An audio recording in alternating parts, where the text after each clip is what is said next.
Bueno, seguimos entonces con la última ponencia de Gabriel Ramos Fernández. Bienvenido, Gabriel. Gabriel investiga sobre la complejidad social en el Instituto de Investigaciones Matemáticas Aplicadas y en Sistemas, el IMAS de la UNAM. Es licenciado en Investigación Biomédica Básica de la UNAM y es doctor en Biología por la Universidad de Pensilvania. Sus líneas de investigación incluyen el comportamiento social en primates, las interacciones y la estructura social en comunidades humanas, y los sistemas socioecológicos en proyectos de conservación de la biodiversidad. Es investigador asociado también en el Centro de Ciencias de la Complejidad de la UNAM y es miembro también del Sistema Nacional de Investigadores, el SNI, e imparte cursos sobre análisis de redes sociales y es asesor de tesis a nivel licenciatura y posgrado. Entonces, le damos la palabra a Gabriel, ¿no? Que como ustedes ven, la mesa pues tiene una gran diversidad de miradas desde el psicoanálisis, desde el arte, ¿no? Pero también de lo que podríamos llamar las ciencias duras, y ahora vamos a escuchar la lectura y la ponencia de Gabriel con respecto al pensamiento de Donna Haraway en el contexto de la pandemia. Adelante, Gabriel. Muchas gracias, Marta. ¿Sí me escuchan bien ahí? Bueno, primero que nada le quiero dar las gracias a Gabriel Aguilar por la invitación a participar en este segundo coloquio sobre el antropoceno. También por organizar este grupo de discusión que hemos llevado durante los últimos meses justamente de la pandemia. Ha sido muy ilustrativo, divertido, interesante platicar con Gaby, con Mariana, con Susana cada sábado en la tarde. Y pues parte de lo que yo quisiera decirles, les voy a poner mi presentación, pues tiene que ver con algo que ya estuvieron mencionando anteriormente mis tres colegas del grupo, que es esta idea de con qué ideas pensamos nuestras propias ideas, ¿no? Yo creo que uno de los retos que nos plantea Donna Haraway en su trabajo es justamente que tratemos de pensar diferente o que tratemos de tender puentes, ¿no? Entre diferentes disciplinas, entre diferentes compartimientos en los que se puede dividir el conocimiento y la experiencia. Y a lo largo del tiempo que hemos tenido esta discusión sobre el libro de Quedarse con el problema, me ha parecido pues, importante pensar las cosas desde otros puntos de vista, ¿no? Entonces, la misma Haraway viene de la biología, como ya decía Mariana, pero tiende puentes entre la antropología, la biología, la teoría de sistemas, el activismo político, el feminismo, los estudios críticos. Y justamente este reto de ser inclasificable, ¿no? Lo que decía Susana en su plática recién, de no necesariamente quedarnos con una sola perspectiva. Creo que a lo largo de mi historia académica yo he tenido esa característica de ser un poco inclasificable. A pesar de que, bueno, sí, soy principalmente biólogo. Pero, bueno, espero que mi plática pueda también sentar algún precedente como para tender estos puentes entre las diferentes formas de pensar. Y bueno, Haraway nos dice que la antropología es una práctica cognoscitiva que estudia las relaciones entre las relaciones y que pone estas relaciones en riesgo con otras relaciones, ¿no? A partir de mundos inesperados. Y yo creo que justamente dentro de las disciplinas de la biología en donde esto podría resonar mucho, pues es en la ecología, donde se estudian justamente las relaciones entre diferentes miembros de un socioecosistema, ¿no? Aquí tenemos una red que nos remite justamente a estas figuras de cuerdas de las que habla Donna Haraway, en donde cada uno de los circulitos, de los puntos alrededor de la red, son especies que conforman un ecosistema y los podemos clasificar en plantas nativas, plantas introducidas, animales que se alimentan de estas plantas, animales que se alimentan de insectos, de los cuales también dependen las plantas, o omnívoros que pueden alimentarse de muchas diferentes cosas, ¿no? Los ecólogos estudian justamente qué tipo de relaciones existen entre las diferentes componentes del ecosistema. Aquí cada línea que une puntos es una relación de herbivoría, uno se come al otro, uno depende del otro para ser polinizado, etcétera, etcétera, ¿no? Yo creo que el énfasis, más que en los componentes mismos de un ecosistema, sino más bien en las relaciones y qué importancia tienen estas relaciones para mantener la integridad de un socioecosistema, yo creo que es una característica pues, tradicional de la ecología, pero en el momento en el que nos introducimos nosotros, ¿no? Como componentes integrales del socioecosistema, pues ya nosotros empezamos a jugar un papel determinante en qué tipo de cosas le pueden suceder al sistema, ¿no? Entonces, las líneas rojas son justamente plantas que no estarían ahí en ese ecosistema si no hubiera sido porque la introdujo el ser humano a este ecosistema. Y eso, bueno, puede cambiar justamente la dinámica del sistema, puede desplazar algunas especies que dependen de los pájaros que se comen a los artrópodos, puede hacer que algunas se vuelvan más abundantes, podría poner en peligro a la existencia de algunas especies, y lo que va a suceder a final de cuentas es que va a cambiar la conformación de este ecosistema, ¿no? Y bueno, los sistemas simpoyéticos, ya lo decía Mariana, son sistemas producidos de manera colectiva, que no tienen límites espaciales o temporales autodefinidos. Y aquí tenemos una foto de la frontera entre la zona muerta del Golfo de México y una zona que todavía no está muerta. Y justamente esta es la desembocadura, cerca de la desembocadura del río Mississippi en Estados Unidos, de donde hay tal cantidad de nitrógeno de los fertilizantes de los campos de cultivo que sale por el río hacia el mar, que pues esto alimenta una cantidad de fitoplancton que sería un componente normal del ecosistema, aumenta la materia orgánica en el fondo, esto hace que crezcan desmedidamente poblaciones de bacterias y que se acabe el oxígeno. Y esto lleva a la muerte de fauna en esta zona muerta del Golfo de México, ¿no?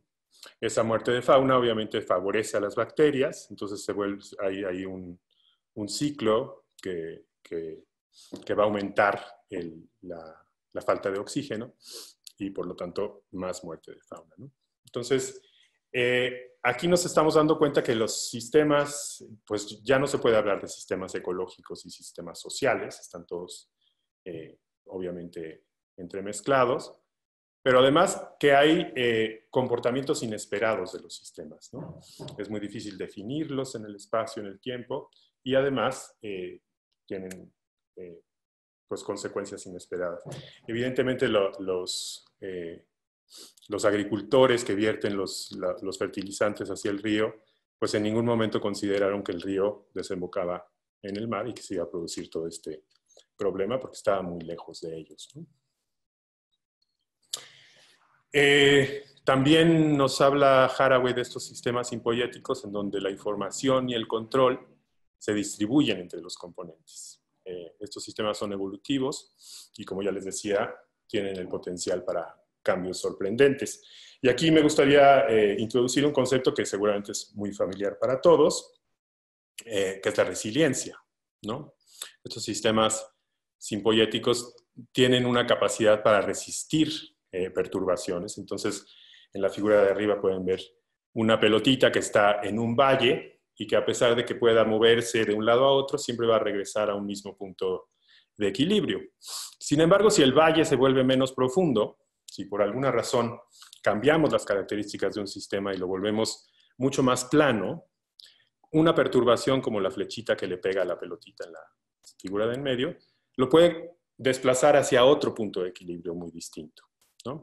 Entonces, hay ciertas características de los sistemas que les permiten resistir perturbaciones Pero si estas características cambian, por ejemplo, por la introducción de plantas nativas, por la eutroficación de la zona muerta, por el exceso de nitrógeno, etc., entonces una perturbación que normalmente hubiera sido resistida por el sistema y hubiera podido volver a su punto de equilibrio, lo puede llevar a otro punto de equilibrio muy distinto, ¿no? Incluso si no cambiaran las características del sistema, pero la perturbación fuera muy fuerte, como en la figura de abajo, la pelotita de todas maneras va a cambiar hacia otro punto de equilibrio, ¿no? Entonces, esto es una representación así muy simple y gráfica de la resiliencia como la capacidad para resistir o no las perturbaciones a las que se pueda someter un sistema dado, ¿no? Y entonces, en realidad, uno de los conceptos a los que me remitió la lectura de Haraway siempre es algo a lo que yo me he dedicado durante bastante tiempo, que eso es justamente al estudio de los sistemas complejos. Estos son sistemas que están compuestos de muchas partes interconectadas, cambian en el tiempo siempre y muestran una cierta capacidad de adaptarse, ¿no? Que dependerá justamente de esta propiedad de la resiliencia de la que les acabo de hablar. Estos sistemas tienen propiedades emergentes, entonces, a pesar de que nosotros estudiemos en mucho detalle el comportamiento de sus partes, muchas veces no vamos a poder entender el comportamiento del sistema a nivel global. Y por lo tanto, los sistemas complejos son más difíciles de predecir que el caso de los sistemas simples. Entonces, podemos pensar en un sistema que a primera vista, para los que no somos mecánicos, pues nos puede parecer muy complicado, como el motor de un coche, pero cuyo comportamiento, si uno lo estudia en detalle y parte por parte, podría llegarlo a entender perfectamente, ¿no? Y por lo tanto a predecirlo. Sin embargo, el clima es un sistema complejo que justamente es muy difícil de predecir. Ustedes no pueden predecir cómo va a ser el clima dentro de una semana, por ejemplo, ni cuándo va a haber un huracán, ni cuándo va a cambiar la temperatura en 1 grado centígrado, por ejemplo, porque justamente hay toda una serie de componentes de este sistema que son algunos desconocidos, otros con dinámicas muy complejas entre sí, con interacciones no lineales, etcétera, que pueden llevar a pues una complejidad tal que es muy difícil de predecir. Entonces, en los sistemas complejos, la incertidumbre, pues justamente este momento en el que nos encontramos, es inherente a estos sistemas. O sea, una pandemia ocurre en un sistema complejo en donde hay una gran incertidumbre sobre lo que podría pasar, ¿no? Entonces ahí me gustaría enseñarles otra cosa. A ver, vamos a ver si funciona esto.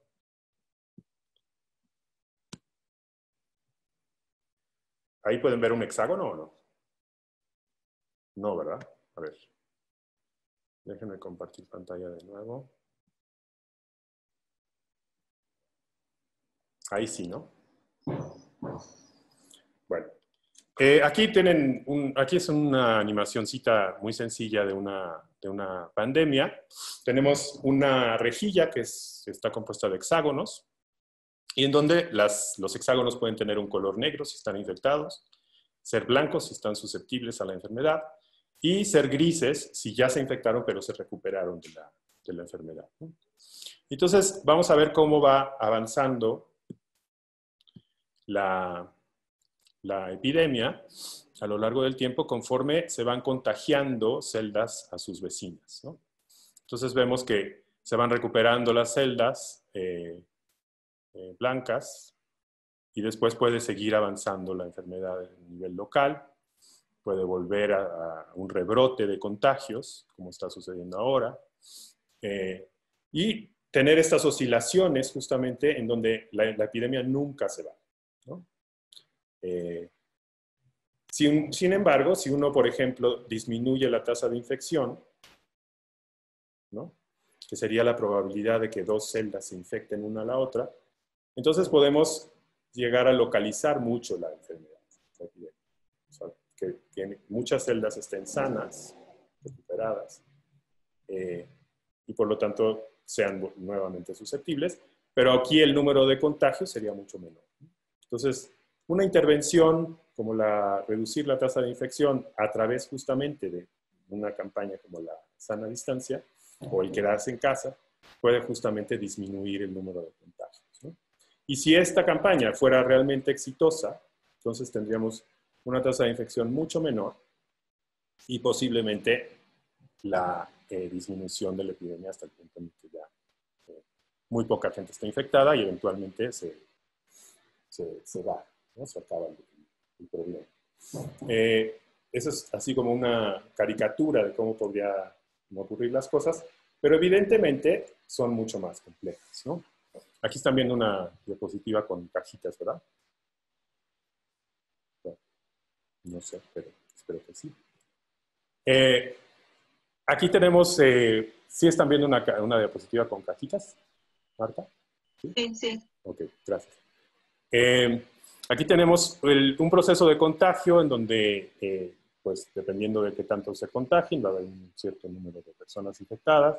Eso va a producir un cierto riesgo de contagio que puede aumentar y ese riesgo de contagio va a llevar a más contagios, ¿no? Entonces, las cajitas verdes es como la dinámica de la enfermedad, pero esto evidentemente va a depender tanto de las conductas individuales, que serían las cajas naranjas, como de políticas públicas y de comportamiento colectivo, que serían las cajitas azules, ¿no? Entonces, evidentemente, si disminuimos la frecuencia de contactos entre personas, va a disminuir el contagio. Y esta frecuencia de contactos entre personas se trata de reducir justamente con una política para reducir contactos, como puede ser el quedarse en casa o cerrar escuelas o cerrar centros de trabajo, ¿no? Evidentemente, el número de personas infectadas lleva a un cierto número de casos detectados, que no necesariamente tienen que ser iguales, porque ya sabemos que hay muchísimas personas infectadas sobre las que no se sabe. Y esto puede afectar cuestiones más individuales, como puede ser la percepción sobre el número de contagios, un cierto riesgo público de salir a la calle, ¿no? Si tenemos una percepción más alta del número de contagios, podríamos percibir un riesgo más alto. Y entonces esto podría aumentar nuestra propensión a tener conductas para evitar el contagio, por ejemplo, a usar mascarillas en la calle, ¿no? Y esto podría disminuir también el riesgo de contagio, ¿no? Ese riesgo público percibido evidentemente va a depender de qué tanta efectividad haya de la comunicación de las autoridades y evidentemente la efectividad de la campaña de comunicación de las autoridades va a depender también de qué tanta confianza les tengamos, de la legitimidad que puedan tener las autoridades. Entonces, esto nos lleva a pensar que esta pequeña parte de la dinámica de una epidemia, esto no incluye muchísimas otras cosas que podrían incluir, por ejemplo, los hospitales, que podrían incluir incluso la dinámica misma del virus, etcétera, etcétera. Otras especies, ¿no? Porque finalmente el virus parece haber surgido de una zoonosis, de un contagio a partir de otras especies. Esto nos lleva a pensar que no es nada más una cuestión de evitar el contagio y que todo el mundo se comporte de la misma manera. El que todos nos comportemos de la misma manera sí va a resultar en un comportamiento colectivo que posiblemente sea efectivo, pero esto va a depender de muchísimas cuestiones, incluso psicológicas, ¿no? Y entonces podemos ver que hay mucha variación entre países en la manera en la que se está logrando controlar esta pandemia, justamente porque es un sistema complejo, donde hay muchos factores al mismo tiempo, algunos que dependen del individuo, otros que dependen de la suma de conductas individuales y otras que dependen de cuestiones tan difíciles de estudiar y de medir, como podría ser qué tanta confianza le tenemos a las autoridades en su comunicación de estos riesgos, ¿no? Entonces, esto nos lleva a pensar que la incertidumbre, justamente en las proyecciones que nos presentan todas las noches en las conferencias de prensa, pues justamente podrían depender de la complejidad del sistema, ¿no? Entonces, aquí hay una ilustración muy sencilla de cómo en la figura de la izquierda tenemos el número de contagiados frente al tiempo, ¿no? Esto no es un caso real. En donde si solamente tenemos 30 unidades de tiempo para medir el número de contagios, la proyección al futuro tiene un gran nivel de incertidumbre, ¿no? Que es toda la zona amarilla. Pero si hacemos esa medición 110 días después o 110 unidades de tiempo después, pues vamos a tener muchos más datos en los cuales basarnos y por lo tanto nuestra predicción hacia el futuro podría ser mucho más certera, ¿no? Entonces, esto es nada más para ilustrar gráficamente este concepto de incertidumbre en un parámetro muy sencillo que es nada más el número de contagiados detectados, ¿no? Entonces, se vuelve evidente que el gobierno, por ejemplo, para el Valle de México, que es esta gráfica, pues en algún momento proyectó que iba a haber un pico y que después este pico de número de casos detectados iba a disminuir. El caso, que son las barras azules, es que no ha disminuido como se predijo. Entonces, ¿qué pasa? Esto está basado en un modelo sobre un sistema que es complejo y donde hay muchísimos factores en juego y donde evidentemente no se pueden tomar en cuenta todos los factores posibles para determinar la dinámica de una epidemia y por lo tanto hay una falla en la predicción de la dinámica de la pandemia.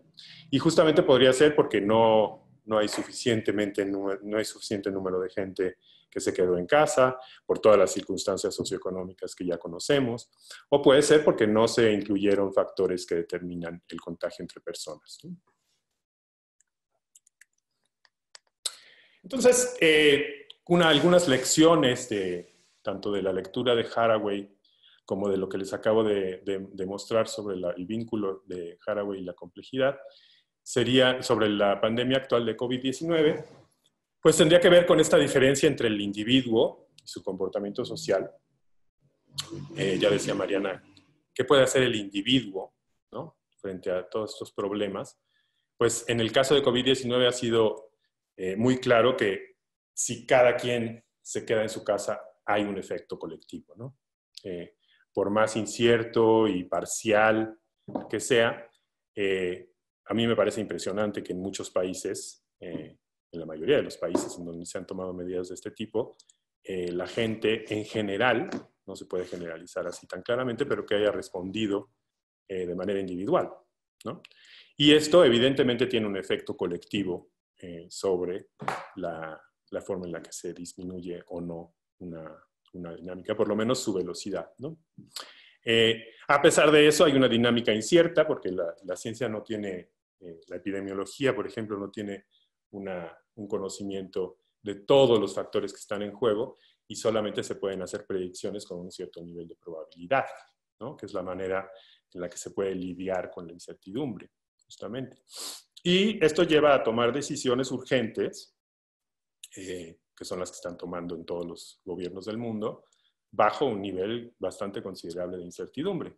¿Qué se hace? Pues se diseñan sistemas como los del semáforo, en los cuales estamos ahora, en los cuales ya se van a manejar las cosas de manera mucho más regionalizada y con un nivel que puede variar dependiendo de cómo estén las cosas en un momento dado. Pero ya no es una proyección a futuro sobre cuándo va a terminar todo esto, ¿no?, sino más bien vamos a estar midiendo nuestro riesgo día con día de acuerdo a 3 colores diferentes, ¿no?, como si fuera una lectura del clima de si va a llover o no va a llover.